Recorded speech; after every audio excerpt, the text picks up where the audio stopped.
14 juillet 1916. Cher petit frère, tu me manques énormément, de plus en plus chaque jour. Je me demande quand mon petit Jean reviendra. Voilà des mois que j'attends de tes nouvelles. J'espère que tu continues à recevoir et à lire mes lettres, que tu n'es pas blessé.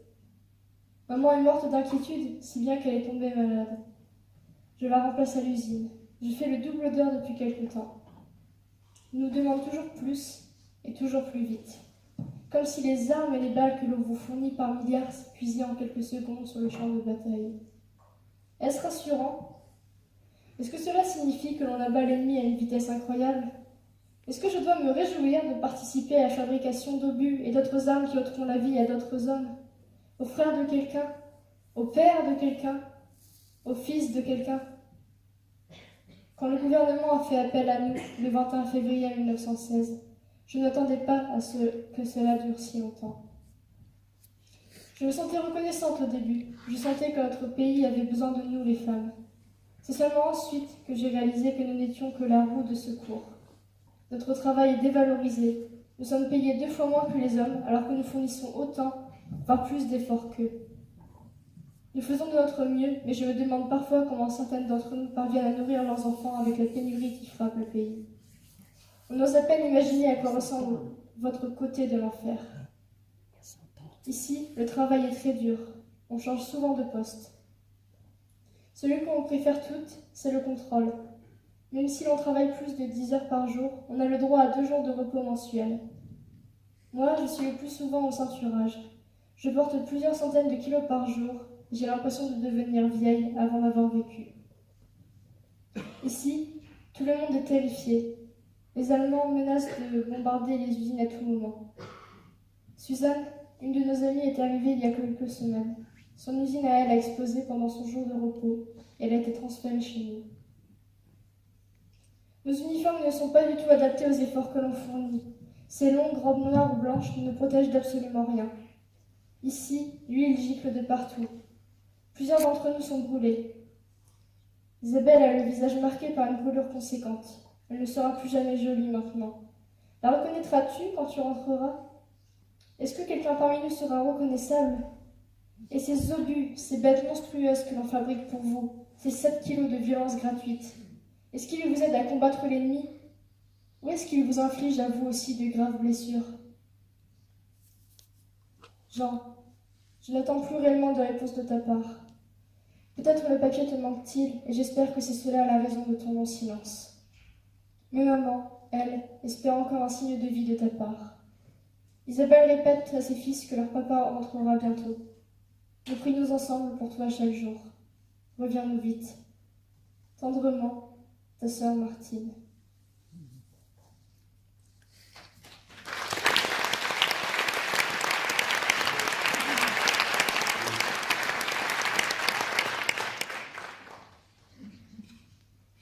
Clary, 13 janvier 1917. Mon cher Auguste, j'attendais avec impatience ta lettre ce matin, mais je n'ai rien eu. Tes lettres sont de plus en plus rares, et on ne cesse de voir des soldats remplir l'hôpital de Saint-Quentin. Tous les jours, mon cœur se serre, et je prie le Seigneur pour que ce ne soit pas toi. Je sais que tu ne peux pas tout me dévoiler, mais ici, on nous ment. J'espère que tu ne manques de rien, et que le moral va. J'espère surtout que tu manges bien et que t'as pas trop maigri. Si tu as besoin, dis-le. J'essaierai de t'envoyer un colis. Nous venons à bout de nos provisions de l'année dernière. Et comme tu le sais, les enfants grandissent et mangent beaucoup. Thérèse a fait ses premiers pas, bien entourée de ses frères et sœurs.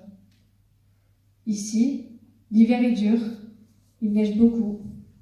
Il m'est de plus en plus difficile d'aller m'occuper des bêtes. Et les vaches produisent de moins en moins de lait. Les enfants m'aident à la ferme, chacun à leur manière. Tu serais fier d'eux, mon Auguste. Tu verrais notre Thérèse qui nourrit les poules. Paul s'occupe de la traite et m'aide à ce qu'il reste des champs, ainsi que les voisins, tu sais, les galets. Camille et Jean sont contents d'aller vendre les œufs au marché, s'il y en a. Il est vrai que ça ne nous rapporte pas grand-chose en ce moment, mais c'est toujours mieux que rien, et les enfants sont bien accueillis là-bas. Ils demandent souvent comment tu vas. Et ça me fait du mal au cœur de savoir que Thérèse ne se souvient pas de son papa. Tout le monde autour de nous croit que tout va bien. Alors que moi, je sais que c'est pas vrai. Plus de 2 ans de bruit, de bombes, de combats. On pourrait croire qu'on s'est habitué, mais c'est faux. J'espère que t'as pas trop froid, et surtout que la couverture que je t'ai envoyée à Noël suffit. Je suis en train de te tricoter un pull. Je te l'enverrai le mois prochain. J'espère que tu le recevras et que personne ne te le volera. Au revoir, mon mari. Je voudrais être à demain pour lire une lettre de toi, ta Louise.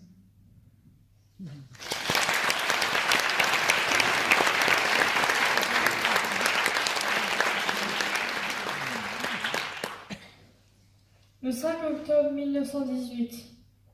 Cher frère, excuse-moi pour cette attente si pénible. Ces jours-ci, les moissons m'ont épuisé. Je n'ai donc pas su trouver le temps et la force de t'écrire. Pour autant, les jours sans toi s'en ressentent et ton absence affaiblit, de jour en jour, le peu de famille qu'il nous reste. Malgré l'arrivée de l'automne, le soleil reste à nos côtés et réchauffe nos cœurs en cette froide guerre. Malgré ce beau temps, les nouvelles ne sont pas plus joyeuses. La guerre est toujours là, et les annonces de la mort au combat d'un proche, d'un père ou encore d'un frère sont de plus en plus nombreuses ici. Notre père est mort pour la France. Je ne sais si tu te portes aussi bien que tes lettres le disent. En aucun cas, je n'ose m'imaginer te perdre aussi. Je voudrais me battre à tes côtés, ainsi qu'essayer d'assurer ta protection. Tu es mon seul frère. J'aimerais venir te rejoindre, frérot. L'union fait la force, paraît-il, alors, à nous deux, nous terions plus de gauche.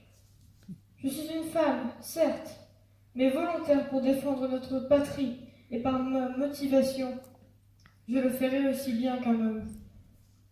La guerre ne me fait plus peur, tu sais. Te souviens-tu de notre jeu préféré, enfant? Celui que tu m'avais appris, alors que je n'avais même pas 8 ans. Je suis sûre que tu t'en rappelles. J'étais le gentil soldat, et toi, le soldat méchant, comme on le disait si bien. Nous nous faisions la guerre avec des bouts de bois en guise d'armes dans le jardin. Tu vois, c'était écrit. Je n'étais déjà pas une petite fille comme les autres. Maman occupe ses journées en se rendant utile dans le village. Elle garde les enfants des munitionnettes. Je suis certaine que tu seras à la maison pour mes 20 ans et que la guerre sera finie. Je t'en fais la promesse. Maman et moi t'embrassons fort. Gervaise.